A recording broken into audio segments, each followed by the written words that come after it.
김동희 목사님은 아마도 아시는 분들 많이 계실 텐데요. 그래도 잠시 소개해드리면 저희 흰돌교회에서 1982년부터 87년까지 섬기셨고요. 현재는 신창동교회 원로 목사님으로 계십니다. 은퇴 이후에는 GMS 이주민 선교사로 사역을 하고 계십니다. 이 시간 운명을 바꾸는 힘이라는 제목으로 말씀을 전해 주시겠습니다.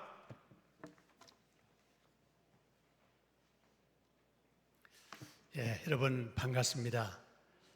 저를 아시는 분은 30년 만에 뵙게 되어서 너무 반갑고요. 또 처음 오늘 뵙는 분 처음 뵙게 돼서 너무 반갑습니다. 소개받은 대로 저는 30년 전 신대원 졸업 2주 전에 이곳 우리 흰돌교회 심의 전도사로 부임해서 강도사와 부목사 5년 동안 교회를 섬겼습니다.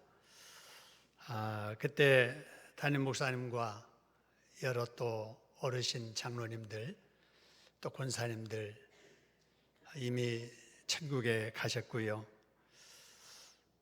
그때 집사님으로 교회를 섬기셨던 분들이 지금은 장로님으로 권사님으로 이렇게 하나님의 교회를 섬기는 것을 보니 감회가 새롭고 또 반갑습니다. 제가 우리 흰돌교회를 떠나게 된 것은 제가 교육전도사로 섬겼던 낙원교회에서 저를 담임으로 청빙하였기 때문이었습니다. 그 낙원교회에서 8년 동안 사역을 하던 중에 종신 선교대학원을 졸업하고 1995년도에 우리 신창동교회 후원으로 GMS 선교사로 뉴질랜드에 파송을 받아서 남태평양 지역에서 선교를 하였습니다. 그 8년 만에 선교사로 파송했던 신창동 교회에서 저를 또 담임 목사로 청빙해서 2002년부터 금년 6월까지 21년간 목회를 하고 지난 6월 6일 날 원로로 추대받고 세계선교회 GMS에서 이주민 선교사로 임명을 받아서 이번 주 토요일 날 인천 이주민 선교센터를 개원해서 이주민 사역을 시작하게 되었습니다.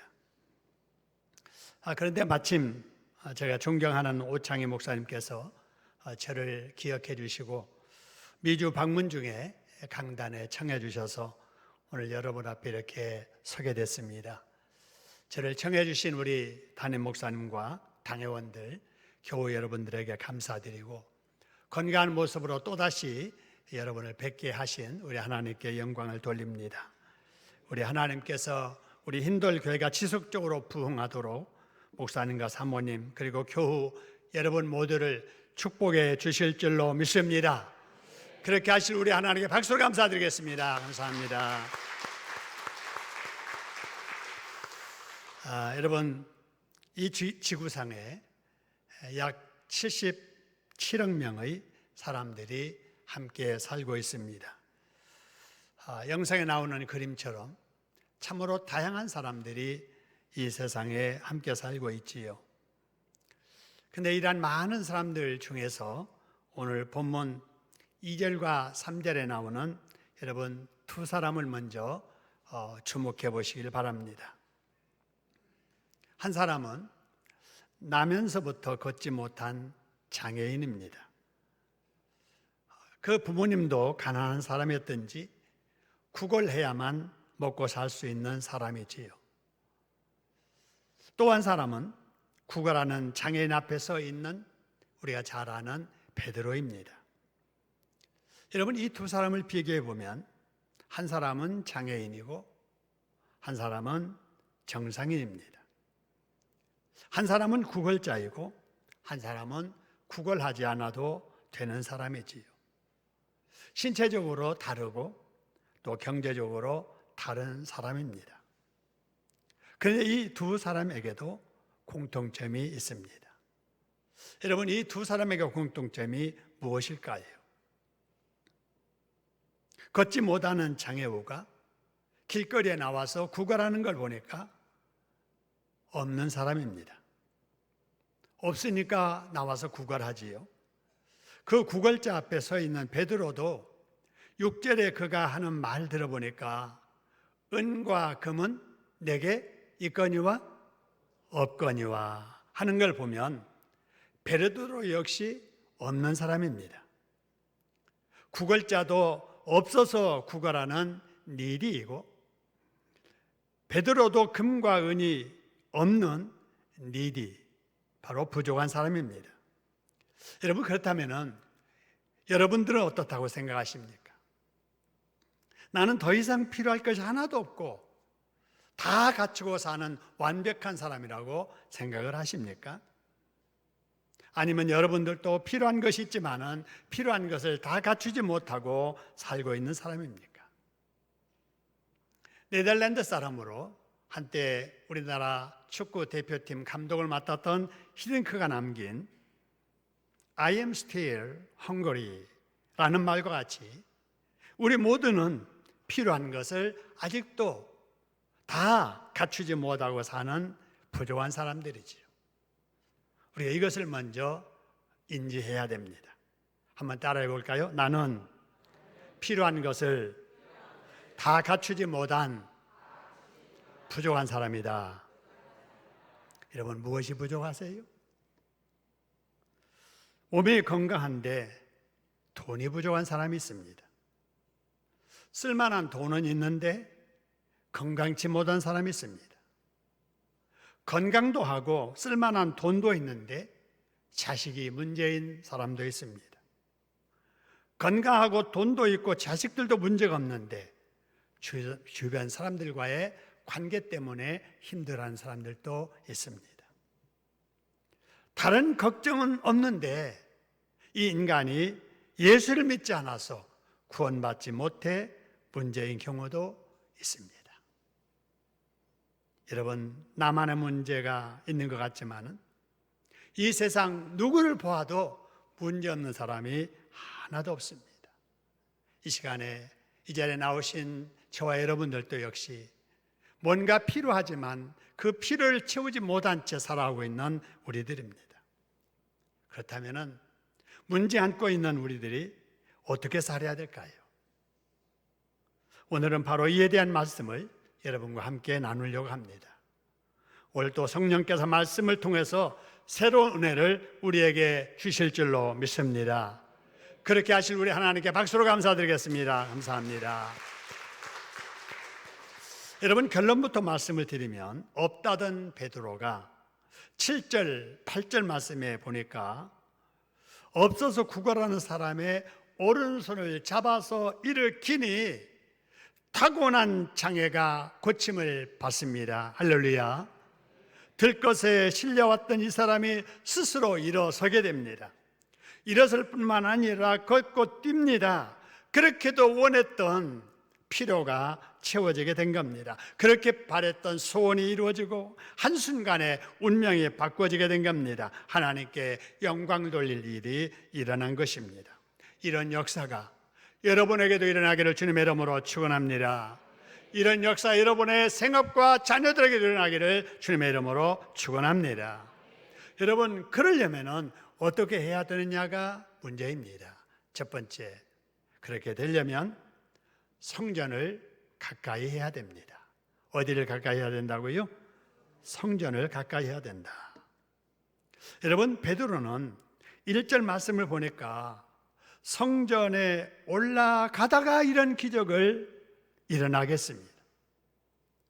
여러분 보세요. 걷지 못하는 이 사람은 구걸을 해도 성전에 들어가는 문에서 구걸하다가 신체적인 육신의 장애를 고침받고 지옥 갈 영혼이 구원받는 기적을 경험하게 됐습니다. 여러분, 그렇기 때문에 성전의 주인 되신 주님께서 성전에 가까이 하는 베드로에게 역사하셔서 그런 기적을 일어나도록 도와주신 줄로 믿습니다. 성전 미문에 구걸하던 그 사람에게 성전의 주인 되신 예수님께서 나면서부터 걷지 못하던 질환을 고쳐주신 줄로 믿습니다. 여러분, 이 원리는 예나 지금이나 같습니다. 여러분, 성경을 통해서 우리가 늘 하나님께 일하시는 원리를 발견해야 되고 그 원리를 발견했다면 오늘날 이 시대에 나에게도 똑같은 원리로 역사하신다는 사실을 믿어야 됩니다. 할렐루야. 우리가 성전을 가까이 해야 되는데 그렇다면 오늘날의 성전은 어디인가 하는 겁니다. 우리가 무더위 중에도 아침 일찍 예배하러 모인 이곳이 바로 오늘날의 성전인 줄로 믿으시기를 소원합니다. 나면서부터 걷지 못하던 자가 일어나 걸어가던 예수님의 치유의 능력이 무더위 중에도 이곳에 모인 여러분에게 임하시기를 주님의 이름으로 축원합니다. 그러면은 베드로가 언제 성전에 들어갔을까 하는 거예요. 오늘 1절의 말씀을 자세히 보니까 제9시라고 합니다. 그 9시를 오늘 여기 1절에서 설명하기를 그 제9시는 베드로와 요한에게 무슨 시간이었다고요? 기도하는 시간이었다는 거예요.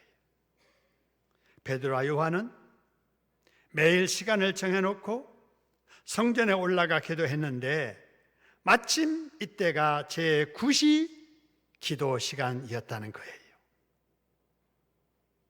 여러분, 하루 중에 여러분의 기도 시간은 언제입니까? 여러분 하루 중에 단 10분이라도 하나님과 기도로 소통하는 시간을 확보하고 살고 계십니까?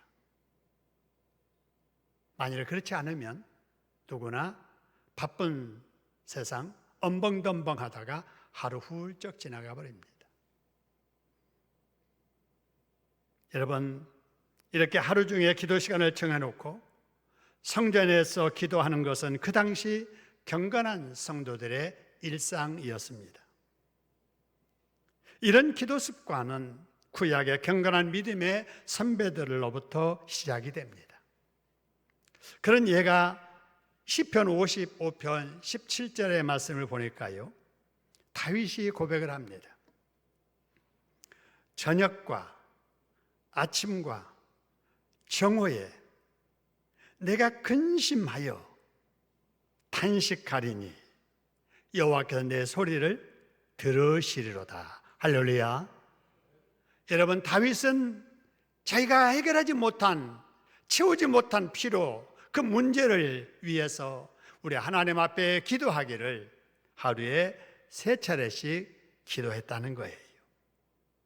여러분 잘 아시는 다니엘서 6장 10절에도 보면은 다니엘은 바벨론에서 생명의 위협을 느끼는 위기 중에도 전에 하던 습관대로 예루살렘을 향한 창문을 열어놓고 하루에 3번씩 기도했다고 하지요.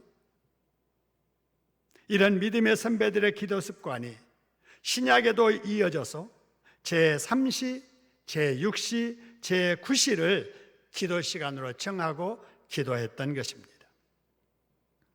여러분 잘 아시는 대로 신약 성경에 나오는 시각을 우리의 시각으로 계산하면 6시간을 더하면 됩니다.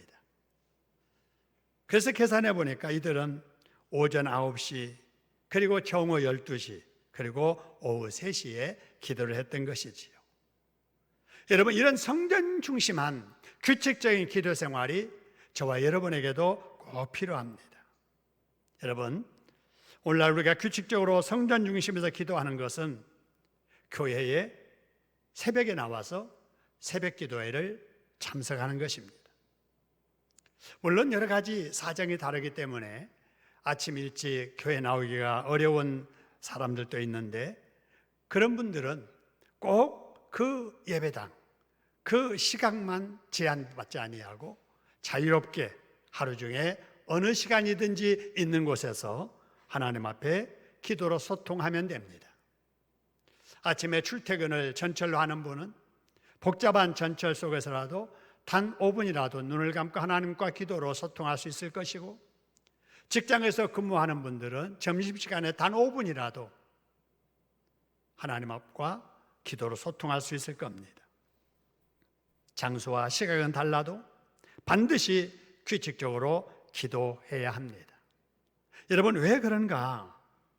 그 이유를 몇 가지 말씀을 드리면, 규칙적으로 기도를 해야 하나님과 영적인 채널이 연결되기 때문에 그렇습니다.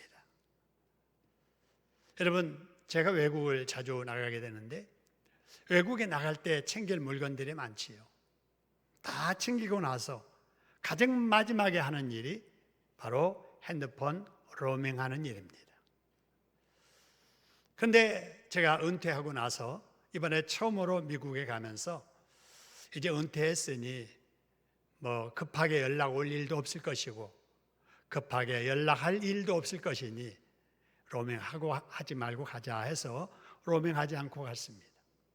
그러고 나서 얼마나 후회했는지 몰라요. 제 핸드폰이 상당히 성능이 좋은 비싼 핸드폰이거든요. 근데 연결이 안 되니까 누구하고든지 소통하고 싶은데 연락이 안 되는 거예요. 여러분 마찬가지예요. 우리가 하나님의 자녀의 권세를 가지고 있다 할지라도 기도의 소통의 은혜를 우리가 누리고 있다 할지라도 우리가 늘 규칙적으로 기도하지 아니하면은 하나님과 소통이 되지 않는다는 것입니다. 하나님과 소통이 안 되는 성도의 지상의 삶은 곤고할 수밖에 없습니다. 규칙적인 기도로 우리 하나님과 늘 소통하는 저와 여러분 되기를 주님의 이름으로 축원합니다. 규칙적인 기도를 해야 잘못한 일이 있을 때 그가 잘못한 것임을 깨달아 알게 되는 거예요. 여러분 기도하지 아니하면은 영성이 무뎌집니다. 영성이 무뎌지면은 제3자가 봤을 때 분명히 잘못된 일을 하고 있음에도 불구하고 본인만은 모릅니다. 기도하지 않으면 그렇게 되는 거예요.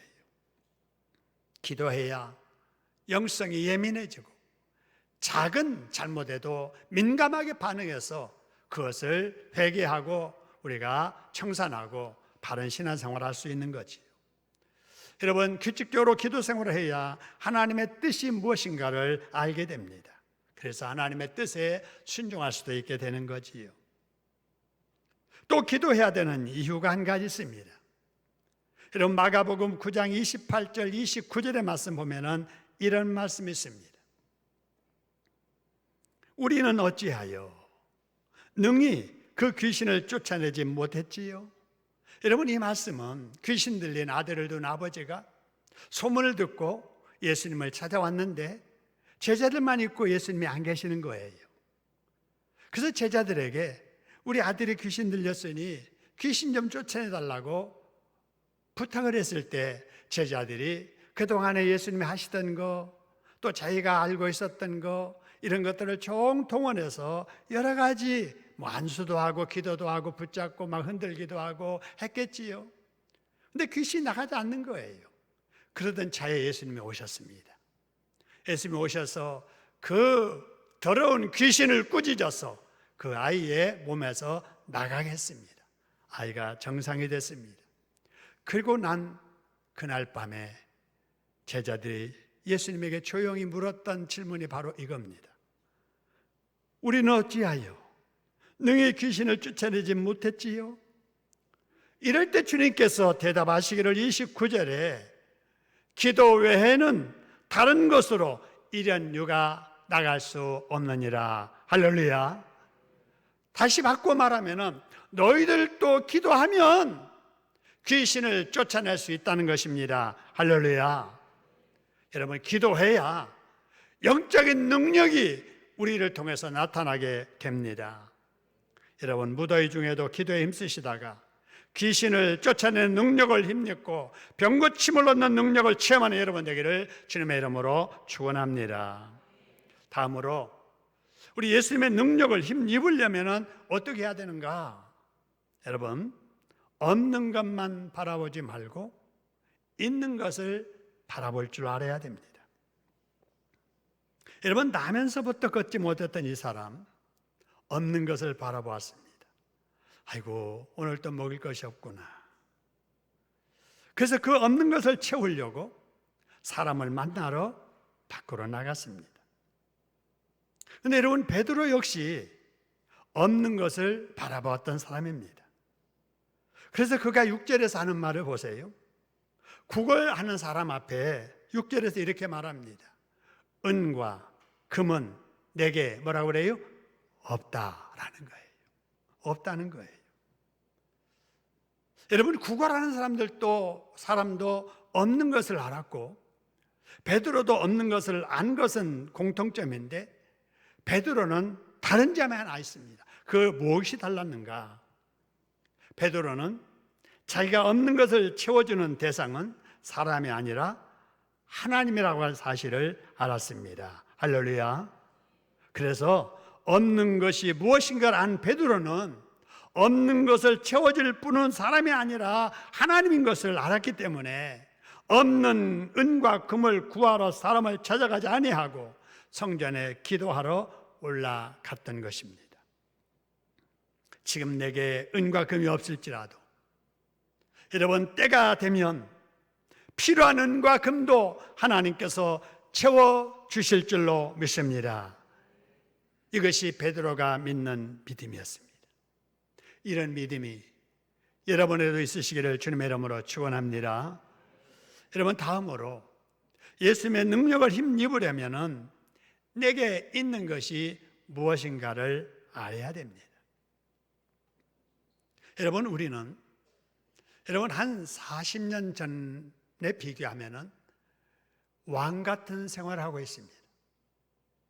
저 아프리카나 또 동남아시아 가나안 나라 사람들이 볼 때 우리는 그야말로 귀족의 삶을 살고 있습니다.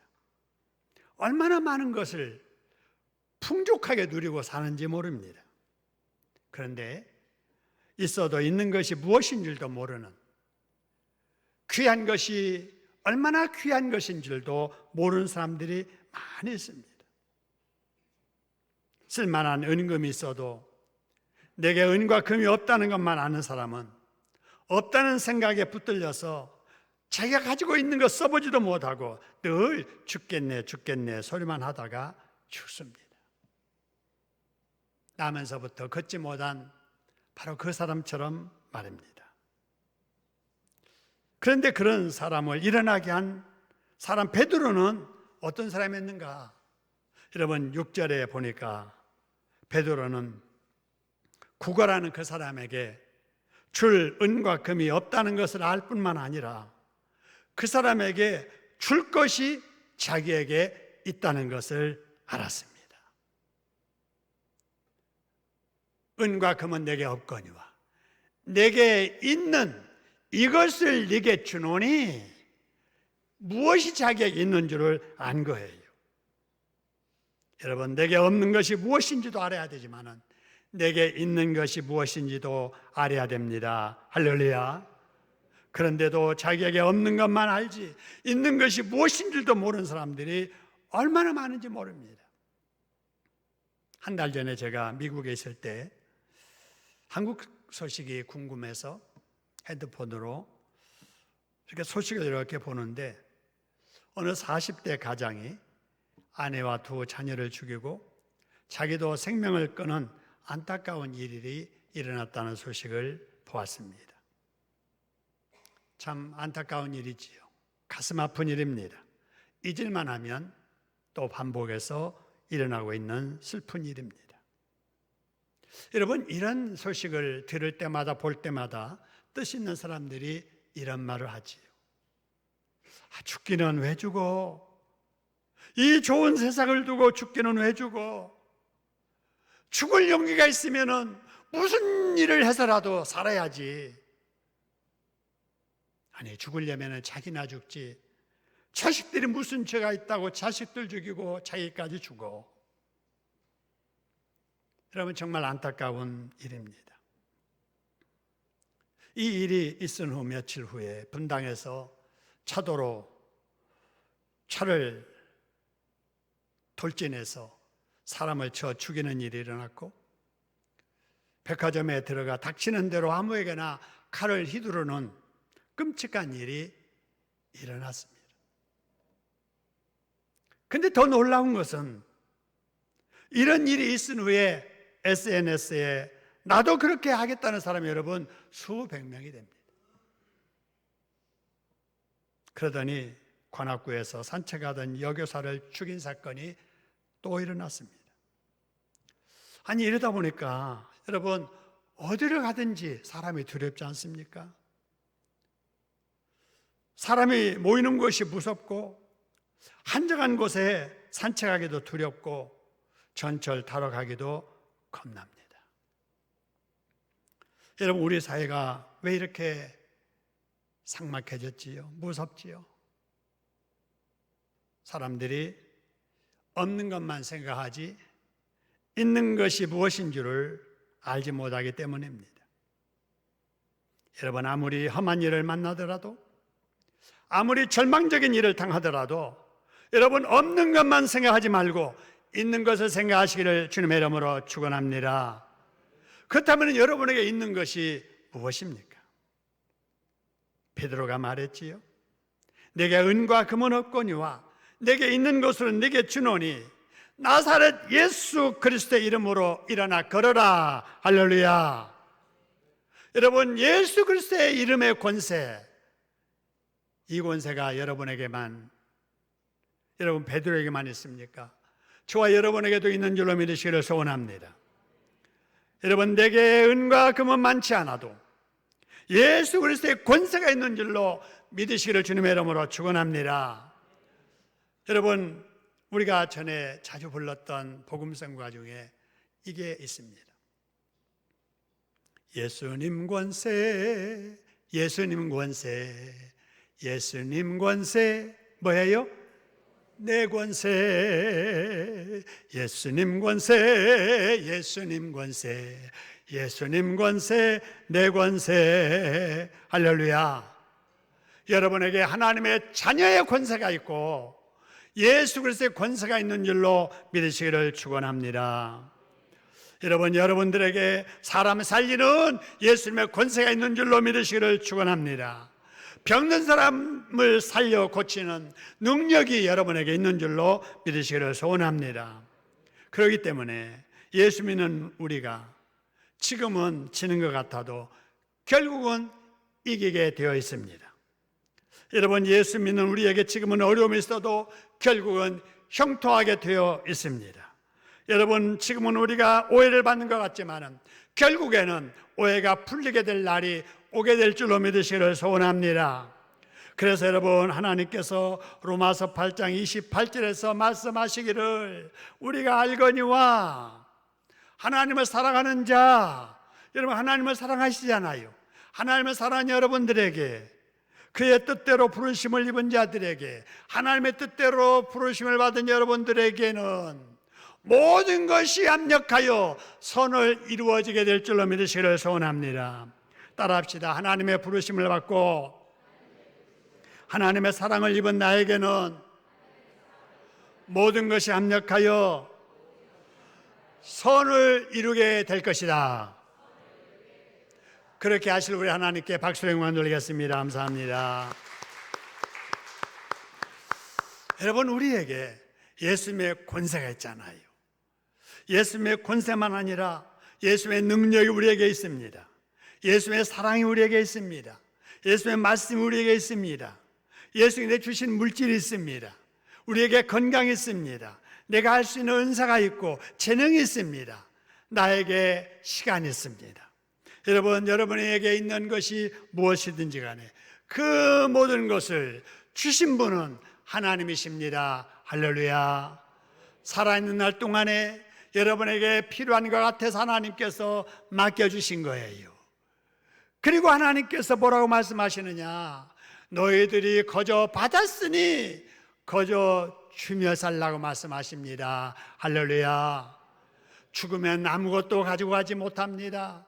맨손으로 태어난 우리들, 이 세상 수완 다 하는 순간 가졌던 모든 것을 다 놓고 가야 됩니다.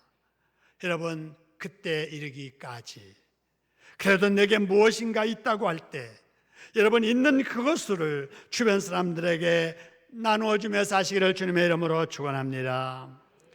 여러분, 그런데도 예수는 믿어도 교회는 다녀도 이런 것을 전혀 다른 사람에게 주지 않는 사람들이 있습니다.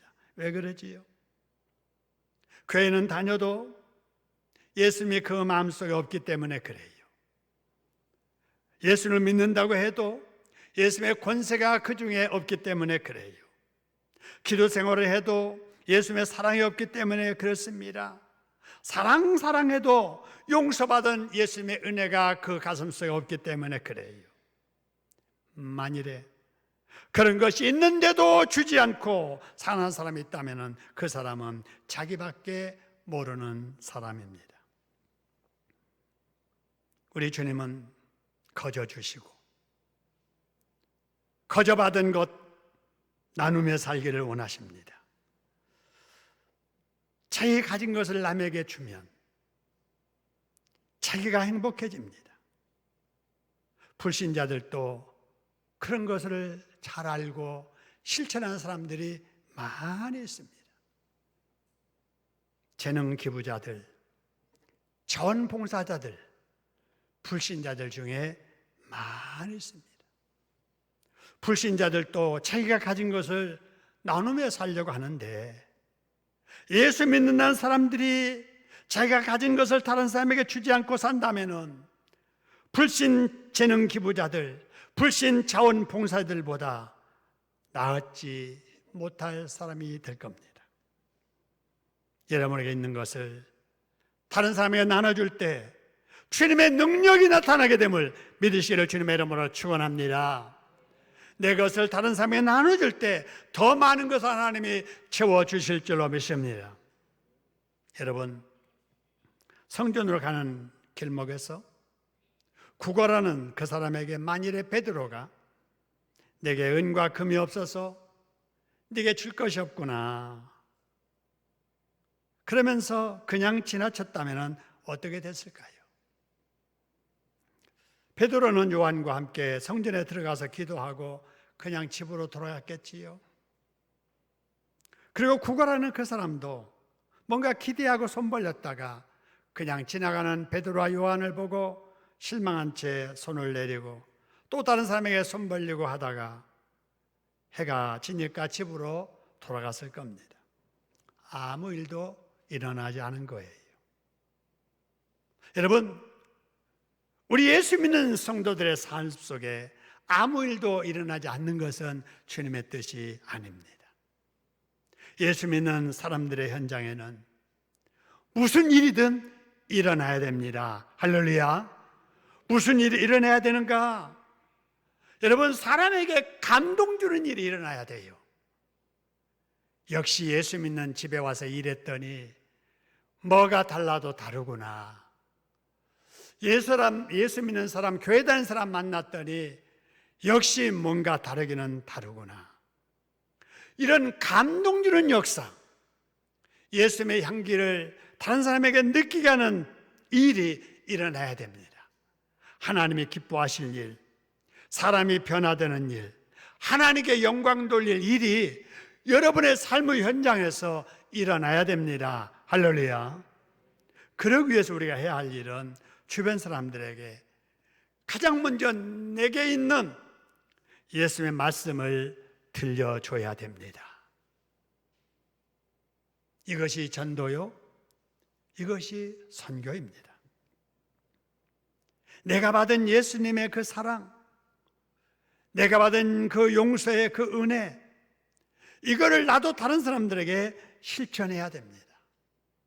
다른 사람을 용서해주고 다른 사람들을 사랑해주는, 여러분, 이것이 바로 우리가 실천해야 될 이웃 사랑입니다. 어려운 게 아니에요. 베드로가 이를 실천할 때 한 사람의 운명이 바뀌는 기적이 일어나게 된 것입니다. 할렐루야. 나면서부터 걸어본 적이 없는 이 사람이 일어서게 된 거예요. 걷기도 하고 뛰기도 했습니다. 이것만 해도 대단한 일인데 더 중요한 것은 이 사람이 일어나 걷고 뛰면서 성전에 들어가게 된 거예요. 하나님을 찬양하게 되었습니다. 베드로의 전도를 통해서 영육의 문제가 해결된 겁니다. 할렐루야. 저는 전도의 힘이 이렇게 크다는 것을 깨닫고 나서부터 신학을 했고 선교사로 선교 필드에서 선교를 하다가 목사로 목회를 했으며 이제는 원로로 은퇴를 한 이후에 또 이주민 선교를 하려고 합니다. 특히 제가 선교하는 선교의 대상은 우리나라에 들어와 살고 있는 외국인들입니다. 여러분, 우리 대림동에도 저 인근에 많은 중국인들이 와서 살고 계시고 이 시간에도 중국인 우리 교우들이 계신 줄로 아는데, 여러분 바로 제가 이런 이주민들을 대상으로 해서 사역을 하려고 합니다. 왜 그런가? 여러분 우리나라에 들어와 살고 있는 이주민의 숫자가 자그마치 250만 명입니다. 여러분 250만 명이 어느 정도의 숫자일까 체감이 잘 안 되지요. 우리가 그냥 일반적으로 들어온 그런 말대로, 여러분 출애굽한 이스라엘 사람들 애굽에서 나올 때 홍해를 건넜던 그 출애굽한 인구수가 약 200만이라 하잖아요. 그 정도예요. 그 정도가 그래도 체감이 잘 안 되니까 우리나라 인구로 한번 비교해 보죠. 우리나라 강원도 인구가 153만입니다. 전라남도 인구가 181만이에요. 충청남도 인구가 212만 명입니다. 여러분 이렇게 보니까 250만의 숫자가 체감이 될 거예요. 우리나라에 들어와 있는 이주민들의 숫자가 여러분 강원도민보다도 많고 전라남도 도민보다도 많고 충청남도에 사는 인구보다도 더 많은 숫자가 우리 주변에 들어와 살고 있는 거예요. 여러분 지금은 별 영향력 없이 우리 주변에서 이분들이 있는 것 같지만은 그 영향력은 대단히 클 것입니다. 우리 대한민국을 크게 변화시킬 겁니다.